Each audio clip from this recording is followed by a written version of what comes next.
guys, welcome back to my YouTube channel. आज हामी आएको छु माइरेनी मेला र मेलामा चाहिँ हामीले पुगेको छैनौँ। हामी चाहिँ अहिले यहाँ छौँ ओके भन्ने ठाउँमा। म चाहिँ फर्स्ट टाइम आएको। यहाँ बुइनी खेल्दैछ अघिदेखि र यहाँ चाहिँ हाम्रो पकाउने कार्यक्रम चलिरहेको छ र म सबैजना पाक्दैछ। This is my outfit. यहाँ चाहिँ हाम्रो पाक्दैछ मासुहरू खाँदैछ।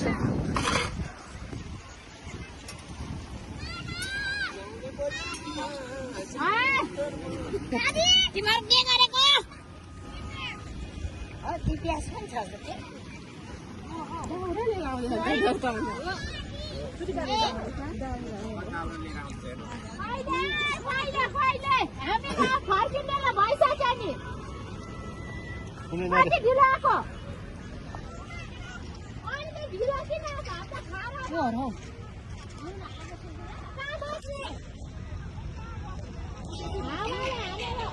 छोड्नु एउटा अङ्कलको फोटो खिचौँ यहाँ। हेर न मम्मी चाहिँ फेरि बिच्चामा लेखो यहाँ आऊ त लेखो यहाँ फोटो खिच्दा गरे बुढाबुढीको यहाँ आऊ त्यो भेष फेर्नु अनि मात्रै यहाँ आऊ न छिटो म किन आउँछु त्यो लुगा फेर्नु न त्यो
किनेपछि लेटेस्ट किन्ने हुन्छ हैन कस्तो आदि पाके छन् त पाकेन त खै कत्रो बेर लगाएको उयो त पाकेको सबै पाछन् फुको त्यस्तो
Hmm?